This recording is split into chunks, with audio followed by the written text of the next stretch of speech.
Max Thornton sat in his cluttered apartment, one arm draped lazily over the back of his chair, the other idly clicking through some half-baked code on his monitor. The dim light from his desk lamp was the only thing breaking the oppressive gloom of a room full of empty pizza boxes, soda cans, and half-solved logic puzzles that seemed to mock his every attempt. It was the same old routine.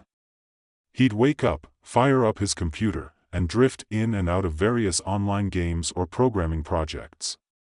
Nothing too serious, just the occasional bug to fix or a riddle to solve, a challenge to keep him entertained. Max was a man of simple pleasures. The world outside his apartment might be a mess, but he had no interest in getting involved. People could do whatever they wanted, he had his code, his video games, and his cynicism to keep him company.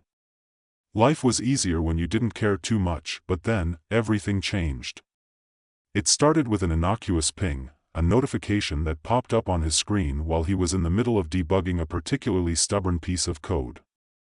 He expected it to be another one of those spammy messages from online forums, promising him more followers or some exclusive content. Instead, it was a single line of text from an unknown sender. Solve the riddle, save your world. Forget your world. Max stared at it for a moment, a dry chuckle escaping his lips. Great, just what I needed today. A cryptic message from some wannabe hacker. He moved to click it away, dismissing it as nothing more than a prank. But as his cursor hovered over the close button, his screen flickered, the entire display distorting like static on an old television. Before he could react, the screen went black. He froze.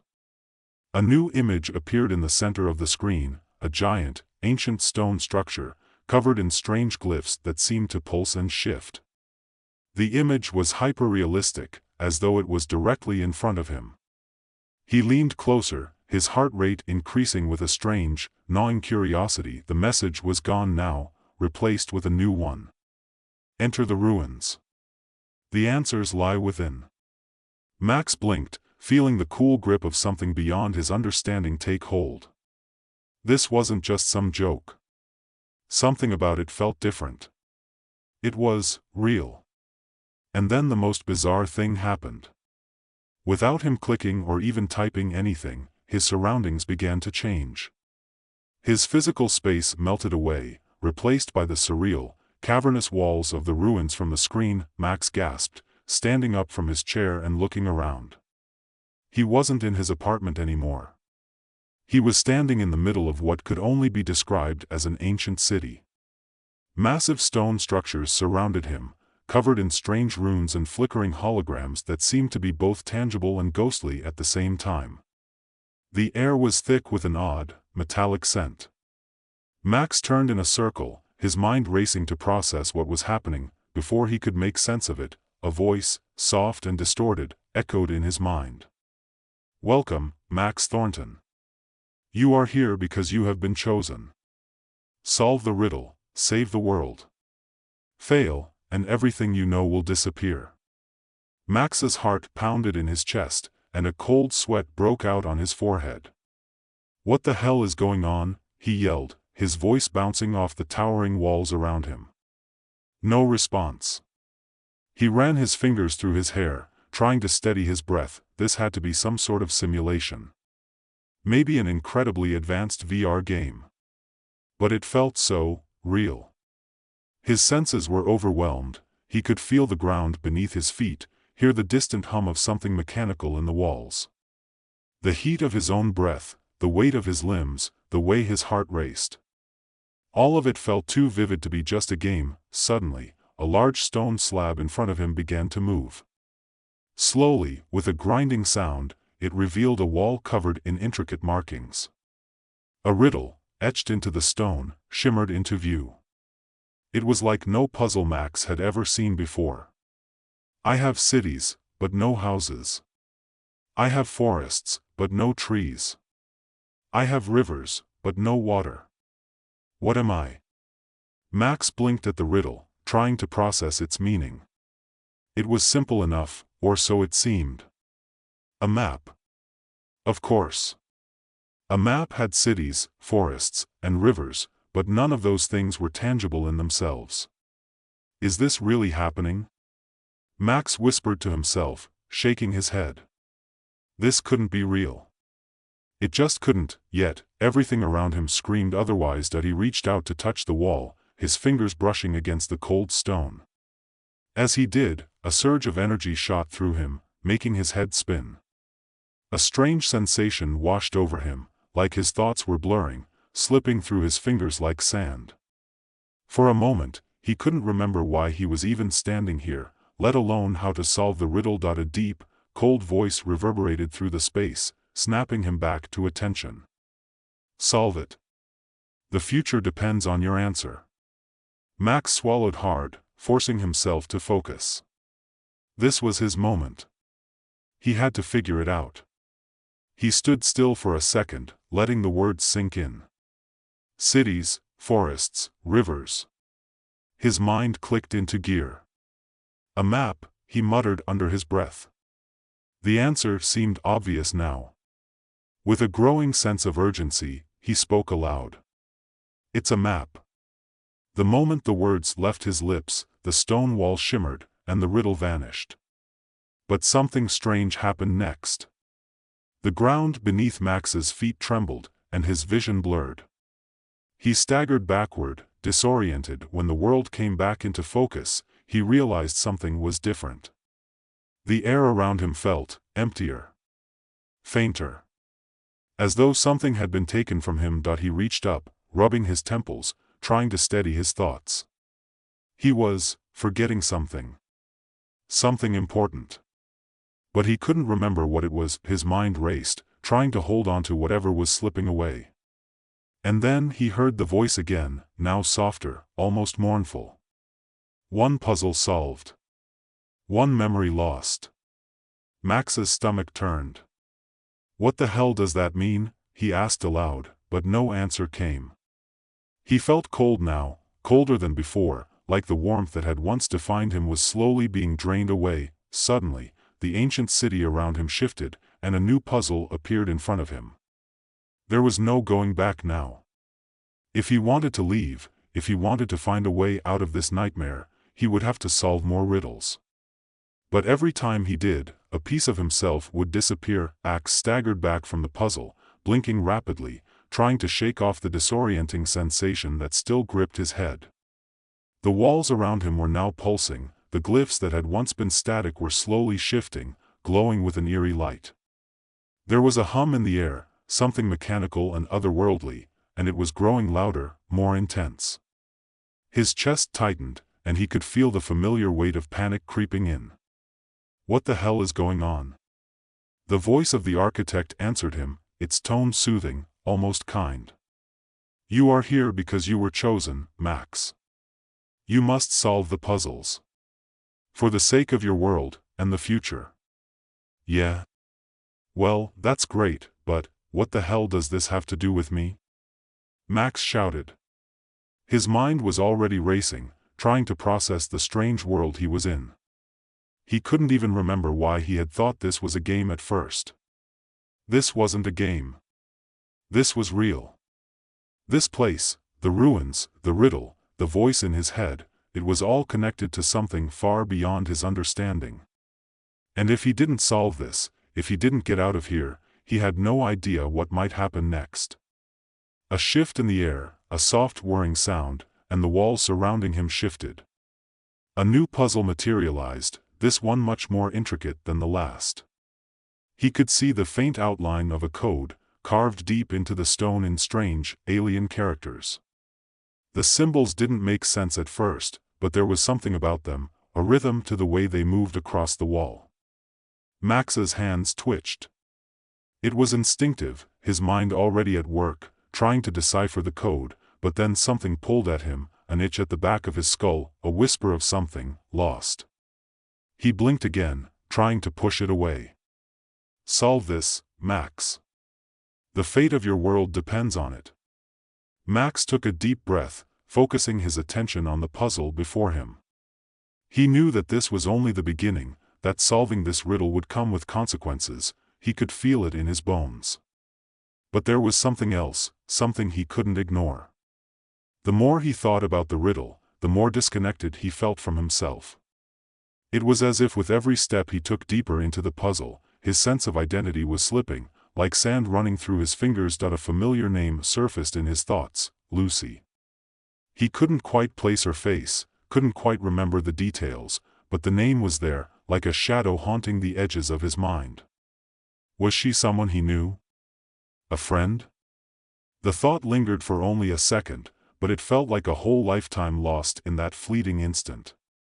The puzzle before him seemed to grow in complexity, the symbols swirling and merging into a new shape, something he could almost recognize, but not quite. It was maddening. He had solved dozens of puzzles in his life, maybe even hundreds, but this felt different. The rules were warped. The consequences were real. Max's head throbbed, a dull ache spreading behind his eyes. He pressed his hand to his forehead, trying to will away the pain, but it wouldn't subside. And that nagging feeling, the sense that something was missing, something important, gnawed at him. You are close, Max. The answer is near. Solve it, and you will unlock the next part of the journey. The voice was persistent, almost encouraging, like a coach pushing him toward a goal. But the more it spoke, the less Max trusted it. There was something off about the way it phrased things. Something manipulative. He looked back at the wall. The symbols were no longer just symbols. They were moving now, shifting in a fluid, serpentine dance that seemed to respond to his thoughts. The puzzle was alive. It was pushing him, pulling him, testing him in ways he couldn't explain. He had to solve it. He had to keep moving forward. But the thought of what might happen when he did, when he solved another riddle and lost another piece of himself, was becoming unbearable. What was he really saving? What was worth the price? You are here because the fate of everything you know is at stake, the architect's voice echoed again, this time colder, more distant. Every step brings you closer to the truth. Do not falter now. The urgency in the voice was undeniable. Max's breath quickened. What if it was true? What if the fate of the world really did rest on his shoulders? But the voice, the more he heard it, the more it sounded like a command, like he was being led down a path that didn't belong to him. Max took another step toward the wall, his fingers hovering just above the stone, tracing the glowing symbols. He reached out with trembling hands, the cold surface of the stone sending a shock of energy through his fingertips. A strange warmth spread through his chest as the symbols seemed to respond to his touch, rippling like water. He knew the answer, somewhere deep inside him. He could feel it. A map, he whispered, almost without thinking. The moment the words left his lips, the wall shifted, the symbols aligning with perfect precision, as if they had been waiting for that exact moment. The entire structure trembled, and a rush of light filled the room. The puzzle was solved, but as the last of the light faded, something was wrong.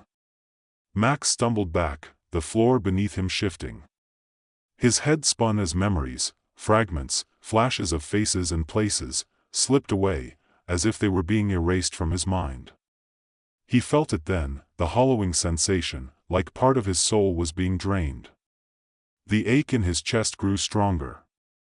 He couldn't breathe, his vision blurred, and for a fleeting moment, he saw a woman's face, a face that should have been familiar, but now, it was just a vague blur in his memory.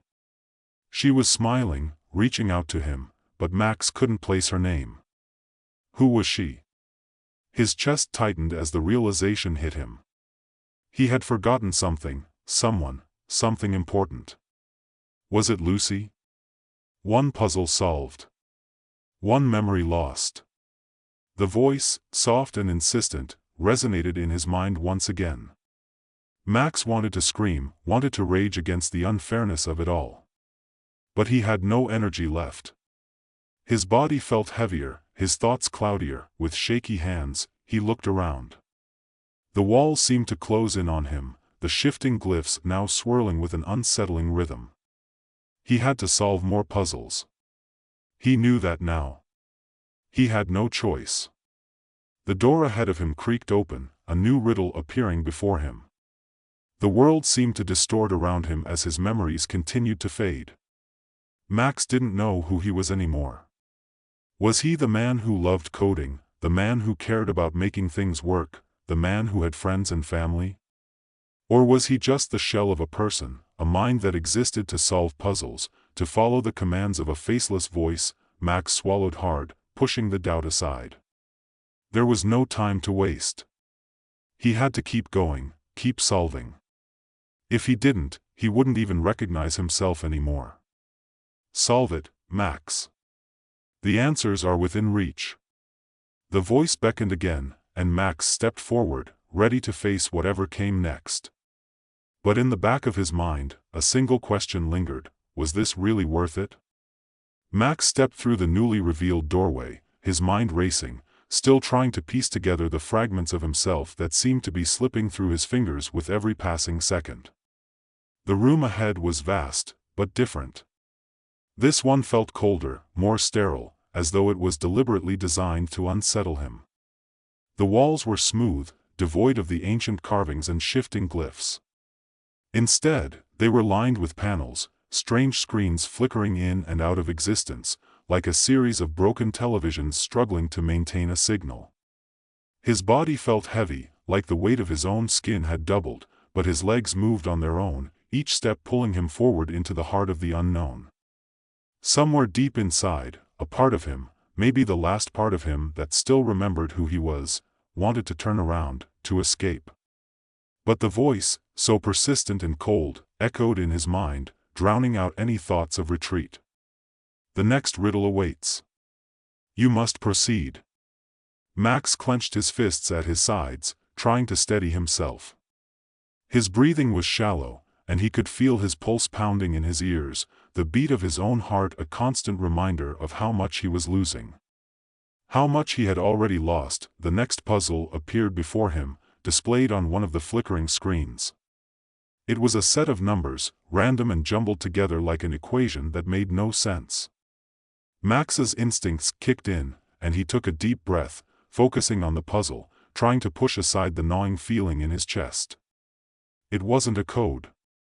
It wasn't a cipher. It wasn't even a riddle, not in the way he had come to understand them. This was something different. Something far more insidious. As his eyes traced the numbers, they began to shift and change, morphing into something else entirely. They weren't just numbers. They were memories. Max's memories. He saw flashes, quick, disjointed images. A warm summer day. A laugh. A touch. It was her again. The woman from earlier, the one he couldn't place. Her smile. Her laugh. Her voice, calling out to him. But it wasn't just her. There were other faces, other moments. Faces he didn't know, but somehow felt familiar. A man with dark hair, standing in a hallway. A child, laughing. The face of a pet, his pet? Was that his dog? The fragments kept coming, faster now, overwhelming him. Max's chest tightened. What was happening? The numbers kept shifting, twisting into more faces, more moments. And then, the most jarring thing of all, a name, one that hit him like a punch to the gut. Lucy. The name lingered in his mind, like a beacon in the fog. He knew that name. He knew her, didn't he? But everything about her was fading, slipping away. Her face, her voice, the moments they shared, they were being erased. Just like everything else. Solve the riddle, Max, save her, the voice urged, a sickly sweet command. It wasn't just the world at stake anymore. It was her. Lucy. The very person who had been etched into the depths of his memory was now fading into the void, along with everything else he had ever cared about. Max shook his head, trying to fight it. He had to focus. He couldn't let himself forget her. He couldn't lose her like he'd lost everything else. What am I supposed to do? Max shouted, his voice shaking with desperation. The room felt colder, the walls pressing in on him, the screens flickering faster now, showing flashes of images too quick to comprehend. "Solve it, Max, answer the riddle." The numbers on the screen began to shift again, but this time, they weren't just random digits. They were dates. He recognized them. But they were wrong. They weren't just dates. They were his life. His past. The more he tried to decipher them, the more he realized that this was a twisted reflection of his own timeline. The dates represented moments in his life. But now they were all out of order. Important events that had once felt so solid, so real, were now distorted, broken apart, as though they had never existed in the first place. He saw the day his father had passed away, but the date was wrong. He saw the first day of his college class, but it was jumbled with other dates, other memories. His mind reeled as he tried to find the connection. "Solve it, Max. You must solve it now." But the pressure was too much. The numbers blurred together in a chaotic mess. He reached out, desperate to make sense of it all, his fingers trembling as he touched the screen. The moment his hand made contact, the memories surged through him, too many, too fast. He couldn't catch them. Couldn't hold on. Then came the flash, the answer. A calendar. It was a calendar. That's all this was. A map of his life, laid out in front of him, but the dates were wrong. It wasn't just about finding the right dates. It was about seeing the moments in between. The choices he had made. The people he had loved. Max slammed his hand down on the screen. "It's a calendar," he shouted, his voice thick with emotion. The moment the words left his lips, the room exploded in light. A burst of energy surged through his body, and he felt his mind unravel, his thoughts scattering like leaves in a storm. It was too much. The memories, they were all slipping away, and this time, he couldn't stop it. He gasped for air, clutching his head as the room around him shifted again, the walls flickering and warping as though they were losing their shape. He was dizzy, disoriented, and his body felt heavy, as if gravity itself had changed. And then it hit him. One riddle solved. Another memory lost. Max collapsed to his knees, gasping for breath. His eyes burned as he fought to hold on to the remnants of the world around him. He wanted to scream, wanted to beg for this nightmare to stop, but the words wouldn't come. His mind was too far gone. His sense of self, of who he was fading. Lucy. Who was she? The name meant something, but the meaning was slipping away, like sand through his fingers. "Max, you must continue. You are close now." The voice was louder, almost demanding. It was no longer soothing. It was cold. Distant. It didn't care about him. It cared only about the puzzle, about the riddle. It cared only about the next answer. Max stumbled to his feet, his legs weak beneath him, his vision blurred. He had to keep going. He couldn't stop now. He had already lost too much. His mind was slipping, but if he didn't solve this last puzzle, if he didn't finish this journey, everything he knew would disappear. And maybe, just maybe, he would still be able to hold on to some part of himself. Some part of who he had been. But the truth, the terrible, gut-wrenching truth, was clear to him now. There was no going back. The further he went, the more he solved, the more he lost. And no matter how hard he tried, no matter how much he fought, it would never be enough. Max took a final step into the darkness, the last piece of himself slipping away as he left everything he had ever known behind.